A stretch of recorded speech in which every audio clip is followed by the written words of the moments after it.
आइए हम आज के अध्ययन को भी हर बार की तरह प्रार्थना से शुरू करते हैं। पिता परमेश्वर, हम जब आपका वचन खोलते हैं, हम प्रार्थना करते हैं कि आप हमें समझ बुद्धि दें। प्रभु, आप विजडम दें और आपके वचन की गहराइयों को, उसकी प्रैक्टिकल एप्लीकेशंस को हम अपने जीवन में समझने वाले हो सके। ये प्रार्थना प्रभु यीशु के नाम से मांगते हैं। तो आइए आज हम वचन का एक बहुत ही महत्वपूर्ण हिस्सा देखेंगे, जो कि हमने शायद बहुत बार पढ़ा है और जिसके बारे में बहुत बात होती है। और ये ऐसा विषय है कि इसके बारे पे जितना बोला जाए उतना कम है। मतलब इसके ऊपर तो अ, काफी समय तक आप इसका विवरण कर सकते हैं, इसके बारे में बोल सकते हैं। जो वचन यीशु ने बोले उनको आप समझा सकते हैं लोगों को कि उनका हमारे जीवन में क्या महत्व है। लेकिन फिर भी हम इसको थोड़ा शॉर्ट में देखेंगे। तो ये हम देखते हैं प्रभु यीशु का पहाड़ी उपदेश। यह जो मत्ती 5 से शुरू होता है, जहां यीशु मसीह एक पहाड़ पे जाके और उपदेश देते हैं, काफी सारे विषयों के ऊपर बात करते हैं। इसको पहाड़ी उपदेश के नाम से जाना जाता है। तो ये इसको हम मत्ती 5 में देख लेते हैं। तो हमने देखा था पिछली बार कि कैसे परमेश्वर प्रभु यीशु मसीह पहाड़ पे चले जाते हैं और अब वहां पे वह अपना मुंह खोलकर उन्हें यह उपदेश देते हैं। धन्य है वे जो मन के दीन है, क्योंकि स्वर्ग का राज्य उन्हीं का है। अब इसका क्या मतलब हुआ कि मन के दीन?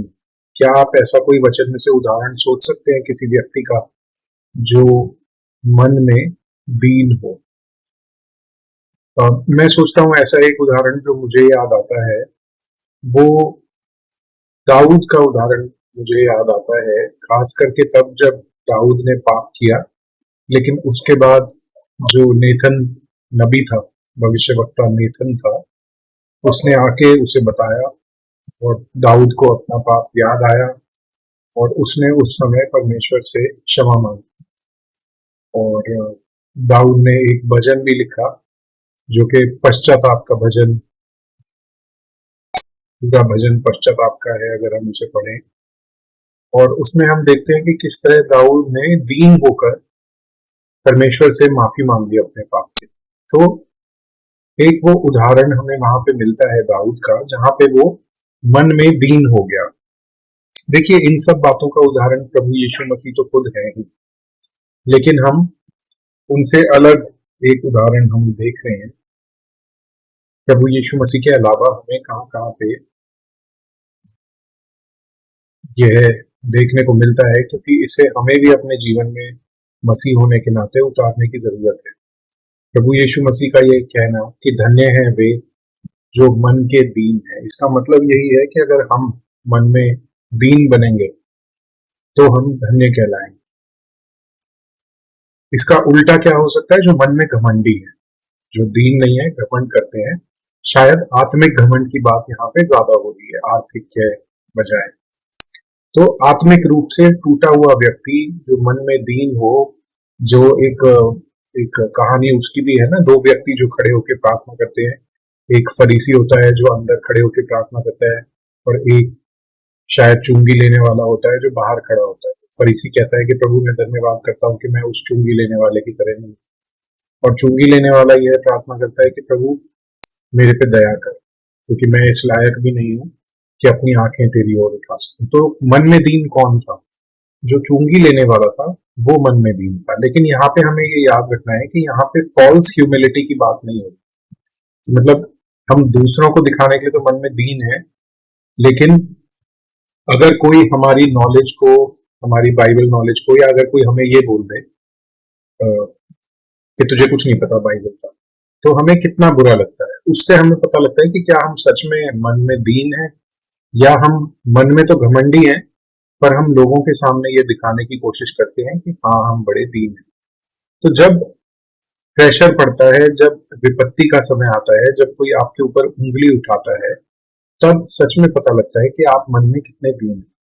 क्या आप सच में इस बात को बोल सकते हैं कि हाँ ब्रदर, हो सकता है मुझे ना पता हो इस बारे में, पर जो मैंने पढ़ा उसके विषय में मैं ये सोचता हूँ। तो इस तरह से होना चाहिए। ऐसा नहीं, मैंने कुछ वीडियोस देखे जहां पे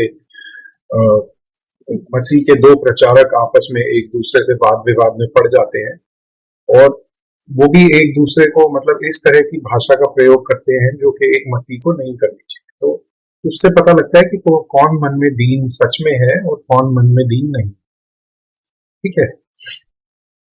फिर प्रभु कहते हैं, और ये 9 धन्य है।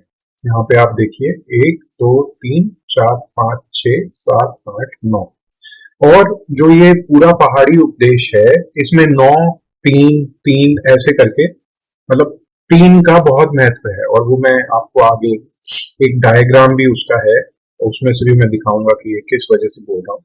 लेकिन अभी हमने देखा प्रभु कहते हैं धन्य है वे जो मन में दीन है। तो हमें मन में सच में दीन बनना, प्रार्थना भी हम ये करें कि प्रभु तो हमें मन में दीन बना। अगर हमारे अंदर वचन पढ़ने के द्वारा, तेरी नजदीकी में बढ़ने के द्वारा, तेरे से जब हम प्रार्थना करते हैं कि हमें बुद्धि और समझ दे, विजडम दे, और जब वो विजडम हमें मिल जाती है तो उसके आने से अगर हमारे अंदर घमंड आता है तो हम पवित्र आत्मा से ये प्रार्थना करें कि नहीं प्रभु आप हमें दीन ही रखिए, हमें हम्बल रखिए, हमें कॉन्फिडेंट रखिए कि हमें आपके वचन के ऊपर कॉन्फिडेंस हो, लेकिन हम साथ ही साथ नम्र रहें, दीन रहें, मन के अंदर दिखावे के नहीं, असली। फिर प्रभु कहते हैं धन्य है वे जो शोक करते हैं क्योंकि वे शांति पाएंगे। अब ये व्यक्ति शोक क्यों कर रहे हैं? शोक तो हर कोई करता है, हर एक किसी के, अगर परिवार में किसी की मृत्यु हो जाए तो हम शोक सभा होती है, हम शोक में चले जाते हैं। क्या ये उस शोक की बात कर रहे हैं? मैं सोचता हूँ नहीं। यह भी जो शोक है ये मन के अंदर का शोक है और आत्मिक शोक है, जो शायद परमेश्वर से जो दूरी अगर किसी के अंदर आती है तो उस बात को पहचान के उस बात को लेके शोक आ जाता है, और उस समय पे मन इतना अस्थिर हो जाता है कि मन में उथल पुथल होने लगती है कि मैं क्या करूं, मैंने क्यों पाप किया, मैं क्यों पाप के कारण परमेश्वर से दूर हो गया, मैं क्या करूं परमेश्वर से अपना रिश्ता वापस ठीक करने के लिए।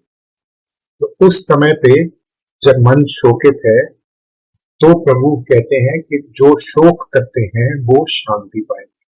Those who sow in tears will reap in joy। जो आंसू बोते हैं वो जॉय काटेंगे, खुशी काटेंगे। तो यह यहाँ पे आत्मिक शोक की बात हो रही है, ना कि किसी और वजह से शोक है। और ये जितने भी हैं ये आत्मिक रूप से समझने वाले। धन्य है वे जो नर्म है क्योंकि पृथ्वी के अधिकारी हैं। अब ये वही मन के दीन जैसे है वैसे ही हमें नम्र होना है। अगर हम किसी को सच्चाई भी बता रहे हैं तो दीन होके, नम्र होके। वचन कहता है speak the truth in love, प्रेम में सच्चाई बताओ। तो हमें जब भी लोगों से बात कर रहे हैं, लोगों से डील कर रहे हैं, हमें नम्र होना है, ना कि क्रूर होना। इसका उल्टा होगा क्रूर होना।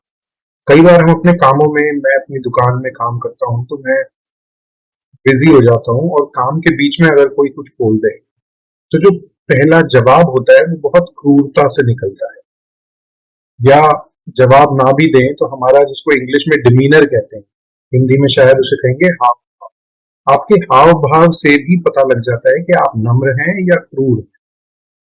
ठीक है, तो उसका हमें ध्यान रखना है। खासकर ऐसा बिल्कुल नहीं बनना कि अगर कोई अमीर और ताकतवर व्यक्ति है तो उसके सामने तो हम नम्र बन जाएं, लेकिन अगर कोई गरीब और कमजोर है तो उसके सामने हम क्रूर बन जाएं। ये तो एक मसीह के लिए बिल्कुल ही शोभा नहीं देता।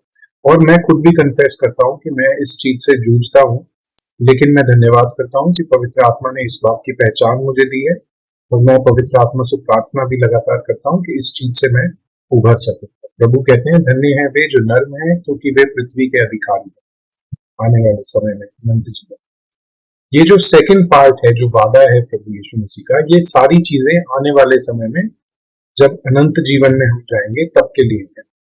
यहाँ पे जरूरी नहीं है कि जो मन के दीन है उनको कुछ मिले। यहाँ पे तो साफ ही लिखा है कि स्वर्ग का राज्य उनका है, तो स्वर्ग का राज्य तो आने वाले राज्य में ही मिलेगा। जो शोक करते हैं वो शांति भी आने वाले जो अनंत जीवन है वहां पे पाएंगे।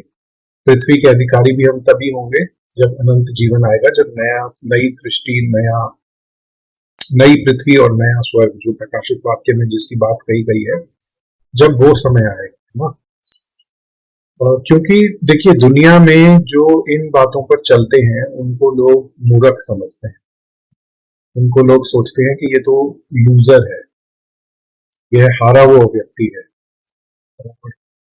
यह ऐसा इसलिए हो गया क्योंकि यह कुछ कर नहीं पाया, या इसके पास घमंड करने की कोई चीज है नहीं। लेकिन हम जानते हैं कि पौलुस भी बोलता है कि यदि कोई घमंड करता है तो वो इस बात में घमंड करे कि वह परमेश्वर को जानता है ना। तो इन्हीं बातों को हम याद करते हुए, इन बातों को दिमाग में रखते हुए इन वचनों को पढ़ते हैं। धन्य है वे जो धार्मिकता के भूखे और प्यासे हैं, क्योंकि वे तृप्त किए जाएंगे। क्या हमारे अंदर सच में भूख और प्यास है धार्मिकता की, परमेश्वर के वचन को और ज्यादा मानने की, और ज्यादा सुनने की, जिससे कि हम और ज्यादा उन बातों में परमेश्वर की आज्ञा को मान सकें जिन बातों में हम नहीं मान पाते। तो हमें नॉलेज तो गेन करनी है, लेकिन ओबीडियंस में भी बढ़ना है। ओबीडियंस धार्मिकता, ये धार्मिकता सिर्फ वचन पढ़ने में, प्रार्थना करने में, समय बिताने से नहीं आएगी, परंतु परमेश्वर की आज्ञाओं को मानने से आएगी। ठीक है, और उसके लिए हमें भूखा और प्यासा होना है। इब्रानियों में लिखा है कि you have not fought till blood comes out, मतलब तुमने लहू तक अभी पाप से लड़ाई नहीं करी है, लेकिन जब तुम वहां तक पहुंच जाओगे तब हम कह सकते हैं कि हम धार्मिकता के भूखे और प्यासे हैं। You have not resisted unto blood, यह है इब्रानियों की वो आयत है जिसकी मैं बात कर रहा हूँ। अगर आप ढूंढना चाहें तो उसको गूगल कर सकते हैं, रेजिस्टेड अनटू ब्लड डालेंगे तो वो आयत एग्जैक्टली पता लग जाएगी। धन्य है वे जो दयावंत हैं, क्योंकि उन पर दया की जाएगी। यदि हम दूसरों पे दया करते हैं तो हमारे ऊपर भी दया की जाएगी। दया को इंग्लिश में क्या कहेंगे? मर्सी। ठीक है, और अनुग्रह को क्या कहेंगे? ग्रेस। तो मर्सी का मतलब ये होता है कि किसी व्यक्ति को हमने कोई ऐसी चीज दी जो वो डिजर्व नहीं करता था, है ना। हमने दया करी और उसे कुछ ऐसा दिया जो वो डिजर्व नहीं करता। और ग्रेस जो कि है वो ऐसा है कि जो वो डिजर्व करता था उसका हमने उसको प्रतिफल नहीं दिया। तो इसको हम इस चीज से समझते हैं, मर्सी और ग्रेस को, कि हम पाप के कारण नरक में जाना डिजर्व करते थे, लेकिन परमेश्वर ने हमें नहीं दिया नरक। तो वो परमेश्वर की दया थी। और ग्रेस ये थी कि परमेश्वर ने हमें अनुग्रह के द्वारा अपना बेटा या अपना बेटी, अपनी संतान बनने का अधिकार दिया, जैसा जो 1 में लिखा। ठीक है, तो यहाँ पे भी हमें दयावंत बनना है, लोगों के ऊपर दया करना। और दया करने के कारण अगर किसी ने हमारे विरोध में पाप किया है तो तब हम अगर दया करेंगे तो उसको उस पाप की सजा नहीं देंगे। जिस तरह परमेश्वर ने हमारे अपराध माफ किए, उसी तरह हम भी लोगों को उनके अपराध माफ करेंगे। ये हो गई एक प्रकार की दया। दूसरे प्रकार की दया ये है कि कोई व्यक्ति जरूरतमंद है और उसकी जरूरत को पूरा करना, ये भी दया है। वचन ये भी कहता है ना कि अगर कोई जरूरत में है, भूखा है, और उसे आप रोटी ना देके उसे सिर्फ ये कहेंगे कि तेरे लिए प्रार्थना करूंगा, तो उससे क्या फायदा होगा? आपको उसकी जो जरूरत है उसे भी तो पूरा करना है। अगर आपके अधिकार में है किसी का भला करना तो उसका भला कीजिए। If it is in your power to do good, do good. वचन ये भी बोलता है कि if you know how to do good and you do it not, to you it is sin. यदि आप भलाई करना जानते हैं और आप कर सकते हैं लेकिन फिर भी आप नहीं करते, तो यह भी आपके लिए पाप ठहरता है। इसको बोलते हैं सिन ऑफ ओमिशन। एक होता है सिन ऑफ कमीशन, कि आपने कुछ करा तो वो पाप हुआ जो गलत किया, लेकिन आपने कुछ अच्छा करना चाहिए था और वो भी आपने नहीं किया, तो वो सिन ऑफ ओमिशन होता है कि आपको जो भलाई करनी चाहिए थी वो आपने नहीं करी। तो यहाँ पे दया के विषय में इस बात को भी हमें याद रखने की जरूरत है। फिर हम देखते हैं, प्रभु कहते हैं धन्य है वे जिनके मन शुद्ध है, क्योंकि वे परमेश्वर को देखेंगे। अब देखिए, मन शुद्ध होने का मतलब यहाँ पे ये है कि परमेश्वर के सामने एक तो हम ऑनेस्ट होके जाएं। बहुत लोगों को मैं जानता हूं जिनको शायद ये पता भी नहीं है कि वो कितने पापी हैं। तो हम लगातार इस चीज के लिए भी एक विश्वासी होने के नाते हम प्रार्थना करते हैं कि पवित्र आत्मा आप हमें बताएं, उन उन एरियाज को हमारी लाइफ के उजागर करें जहाँ पे पाप है और वो उसको हम पहचान नहीं रहे। ठीक है, परमेश्वर अपने वचन के द्वारा, दूसरे मसीह भाई बहनों के द्वारा, परिस्थितियों के द्वारा उन चीजों को भी उजागर करते हैं। फिर हमें अपने मन शुद्ध करने हैं, अपने मन प्रभु यीशु के लहू से धोकर, माफी मांगकर शुद्ध करने हैं। जिस तरह प्रकाशित वाक्य में लिखा है ना कि वो वहां पे जो खड़े थे उन्होंने अपने वस्त्र मेमने के लहू में धोकर शुद्ध किए थे, ऐसे ही हमें अपने मन यीशु के लहू में धोके शुद्ध करने हैं। दाऊद एक जगह एक भजन में बोलता है कि प्रभु मेरे मन को जांच और देख अगर उसमें कोई खराब बात है तो इस तरह का व्यवहार, इस तरह का एटीट्यूड हमें अपने जीवन में बनाना है। तो इनको बीएटिट्यूड्स भी बोलते हैं जो हम पढ़ रहे हैं, ये धन्य हैं। बीएटिट्यूड से लोग कहते हैं कि ये these should be your attitudes, इसीलिए इन्हें बीएटिट्यूड्स कहते हैं। ऐसा वर्ड प्ले लोग यूज करते हैं इसको समझाने के लिए। फिर प्रभु कहते हैं 9वीं आयत में, धन्य है वे जो मेल कराने वाले हैं क्योंकि वे परमेश्वर के पुत्र कहलाएंगे। दो लोगों के बीच में मेल करवाना, ऐसा व्यक्ति जो शांति के लिए मेल करवाए वो धन्य है, वो परमेश्वर का पुत्र कहलाएगा। इसके विपरीत कुछ लोग ऐसे हैं जो एक दूसरे के बीच में, दो लोगों के बीच में प्रॉब्लम्स क्रिएट करते हैं, विद्रोह डालते हैं। आज ही मैंने एक वचन के ऊपर रील बना के डाली थी इंस्टाग्राम पे, जो कि प्रोवर्ब्स में से है, और वहां पे वो 6 चीजों का विवरण करता है जो परमेश्वर के सामने घृणित है। और उनमें से एक है someone who sows discord amongst brethren। मतलब इसका ये हुआ कि जो भाइयों के बीच में उपद्रव बोता है या नफरत को बोता है, वह मनुष्य परमेश्वर की नजरों में घृणित है। ठीक है, तो ये भी हमें याद रखना है कि हमेशा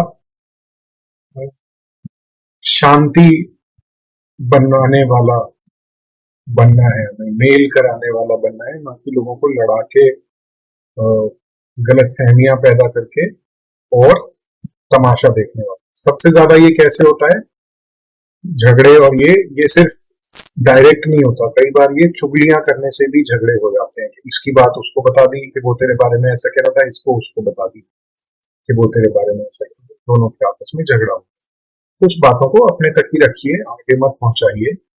जब आपको खासकर ये पता है कि अगर ये मैं दूसरे को बता दूंगा तो झगड़ा हो जाएगा, कि मेल कराने वाला बनिए, झगड़ा कराने वाला मत बनिए, क्योंकि तब आप धन्य कहलाएंगे और परमेश्वर के पुत्र कहलाएंगे या पुत्री। धन्य है वे जो धार्मिकता के कारण सताए जाते हैं, क्योंकि स्वर्ग का राज्य उनका है। परसिक्यूशन, जो सताव मसीह लोगों पे आता है उनकी धार्मिकता के कारण, इसलिए नहीं कि वो घमंडी हैं, इसलिए नहीं कि वो बेवकूफी करके दूसरे के भगवानों को गाली देते हैं, उससे आया हुआ जो सताव है उसको मैं इसमें नहीं गिनता। यह सताव आपकी धार्मिकता के कारण, जब आप सही डिसीजन लेते हैं जो कि परमेश्वर की दृष्टि में सही निर्णय है, सही चुनाव करते हैं सही और गलत के बीच में, जबकि दुनिया की जो विजडम है, जो वर्ल्डली विजडम है, दुनिया की समझ बुद्धि कुछ बिल्कुल ही विपरीत करने को बोल रही है, लेकिन फिर भी क्योंकि आप धार्मिकता के रास्ते पे हैं तो आप वो रास्ता चुनते हैं जो प्रभु यीशु मसीह ने दिखाया। ठीक है, तो उसको कहते हैं धार्मिकता के कारण। फिर जब उस रास्ते पे चल के आप परेशानियां झेलेंगे तो वो सताव आपके ऊपर धार्मिकता के कारण आया है। तो तुम धार्मिकता के कारण जब सताए जाओ तो परमेश्वर आपको धन्य कहते हैं, क्योंकि स्वर्ग का राज्य उन्हीं का है। और इसी को एक तरह से कंटिन्यू करते हुए प्रभु यीशु कहते हैं, धन्य हो तुम जब मनुष्य मेरे कारण तुम्हारी निंदा करे, प्रभु यीशु के कारण। दोबारा मैं बोलूंगा, अगेन रिपीटिंग के, अपनी बेवकूफियों के कारण नहीं, अपने घमंड के कारण, अपने गुस्से के कारण जिन परेशानियों में या निंदा में हम पड़ते हैं, या अपने कुकर्मों के कारण, उनके कारण जब हमारी निंदा होती है तब हम धन्य नहीं है। लेकिन जब प्रभु के कारण, मनुष्य मेरे कारण तुम्हारी निंदा करे और सताए और झूठ बोलकर तुम्हारे विरोध में सब प्रकार की बुरी बातें कहे, तब प्रभु कहते हैं कि आनंदित और मग्न हो, क्योंकि तुम्हारे लिए स्वर्ग में बड़ा प्रतिफल है। इसलिए कि उन्होंने उन भविष्य वक्ताओं को जो तुमसे पहले थे इसी रीति से सताया। ठीक है, तो ये भी परसिक्यूशन जो सताव मसीह लोगों के ऊपर आता है उसी की यहाँ पे बात होती है।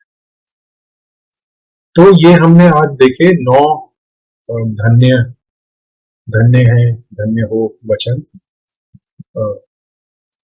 और हम जो इसको इस वाली 11 नंबर स्लाइड को पूरा करने में हमें समय लगेगा, तो इसको हम बहुत ज्यादा जल्दी पूरा नहीं करेंगे।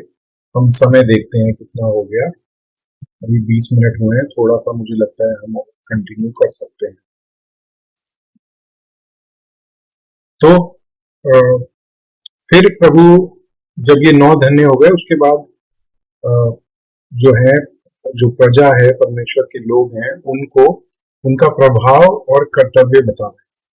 प्रभाव कैसे होगा? नमक, कि तुम नमक के समान होने चाहिए। जब तुम समाज में हो तो समाज में नमक के समान रहो, थोड़ा अलग होना चाहिए। एक मसीह का जीवन एक नॉर्मल व्यक्ति के जीवन से, अगर एक 18 साल का मसीह बच्चा है और एक 18 साल का गैर मसीह बच्चा है, तो जो मसीह बच्चा है उसका जीवन अलग होना चाहिए। अगर वो सच में बचाया हुआ है और उसने प्रभु यीशु मसीह को अपने उद्धारकर्ता के रूप में ग्रहण किया है, उसके जीवन में वो दिखना चाहिए। उसके डिजायर्स, उसकी एम्बिशंस, क्या वो करना चाहता है, किन चीजों के प्रति उसको क्या प्यार है, यह सब दुनिया से अलग होगा। किस तरह से वो कपड़े पहनता है, किस तरह के वो बाल बनाता है, किस तरह का उसका फेसबुक का पेज है, इंस्टाग्राम का पेज है। कुछ हद तक, अब जैसे कोई गाड़ियों की फोटोज शेयर करता है या कोई म्यूजिक सुनता है, उतनी हद तक मैं नहीं जाता, लेकिन बिल्कुल ही दुनियावी हो जाना वो भी ठीक नहीं है। तो एक मसीह में थोड़ा फर्क होना चाहिए। इसी चीज को प्रभु कह रहे हैं कि आप नमक बनो। नमक और चीजों को फ्लेवर देता है, ना कि और चीजें नमक को फ्लेवर देती है ना। और इसी प्रकार ज्योति है, जो लाइट है वो अंधकार को दूर करती है। अंधकार अगर कहीं पे हो तो उसे भगाने के लिए लाइट लाई जाती है।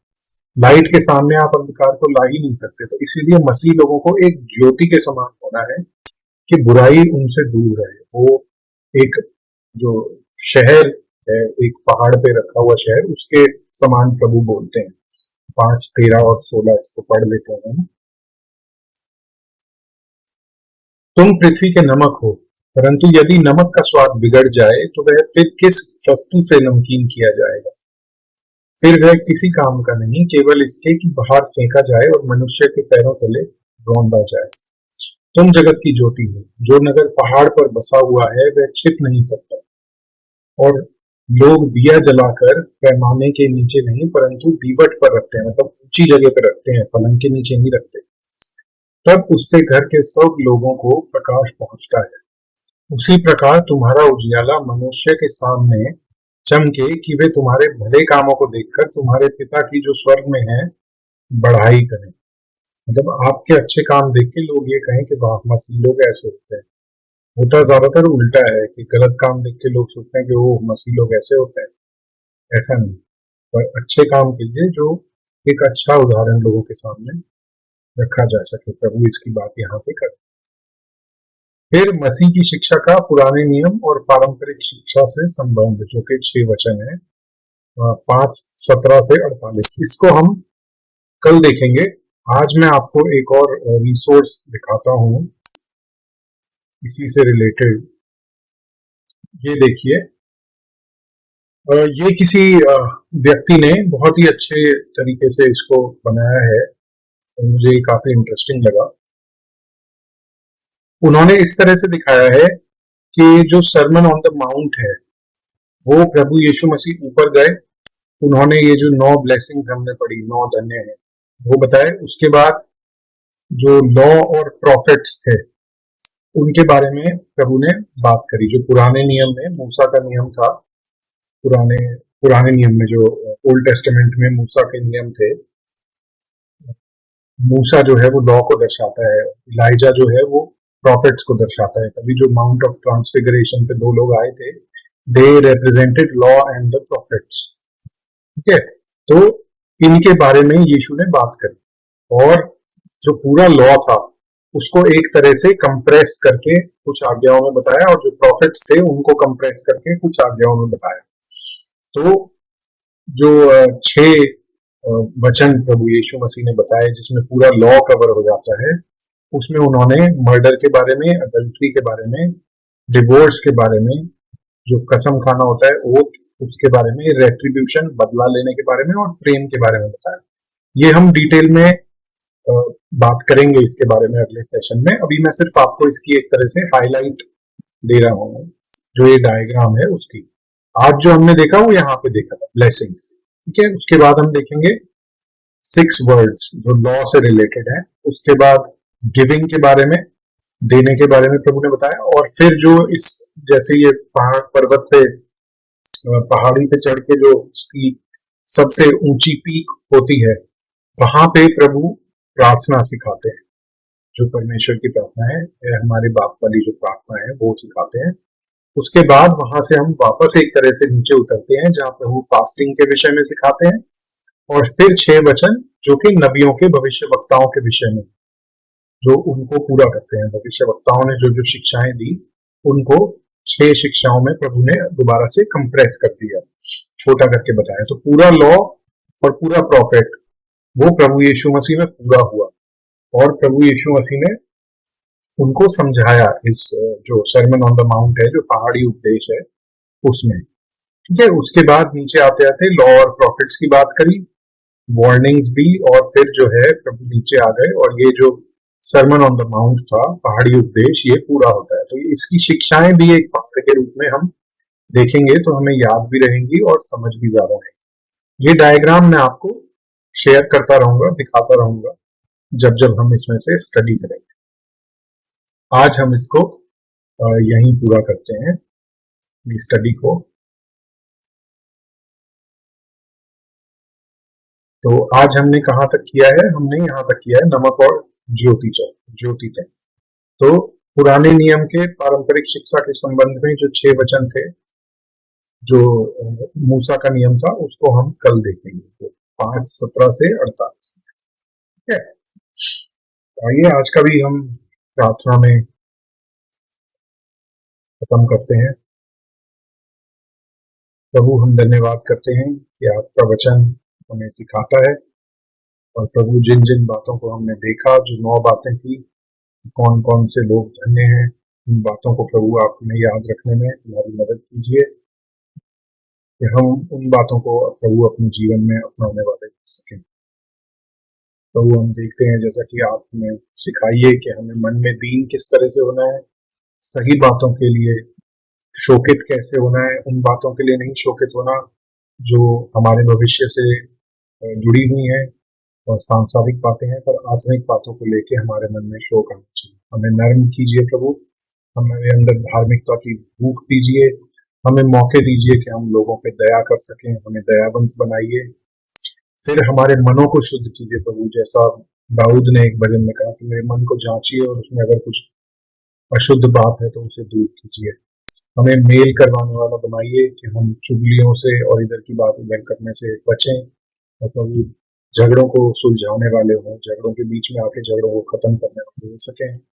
धार्मिकता के कारण जब हमारे ऊपर सताव आए, जब लोग हमारे ऊपर हंसे, हमारे दोस्त हमसे बात करना छोड़ दें, तो प्रभु हमारा सहारा आप बनिए, और इस बात को याद दिलाइए कि आप में जो स्वर्ग का राज्य है वो हमारे प्रभु, सारी निंदाओं को, सताव को झेलने की शक्ति आप हमें दीजिए। याद भी रखें कि आप हमारे साथ हर परेशानी में खड़े हुए। प्रभु, हमें सच में आनंदित और मग्न होना सिखाइए, कि हम एक उस बेचारे व्यक्ति की तरह ना रहें जिसके जीवन में कोई रस नहीं है और उसका पूरा नीरस जीवन है, पर प्रभु that we would experience the joy which you promised, Lord। जो आनंद आपने हमें वादा किया कि मैं अपना आनंद तुम्हें देता हूँ, दुनिया का आनंद नहीं, वो आनंद जो खत्म नहीं होता, प्रभु उसको हम अपने जीवनों में महसूस करते हैं। प्रभु, धन्यवाद के साथ ये प्रार्थना प्रभु यीशु के नाम से मांगते हैं, आमीन।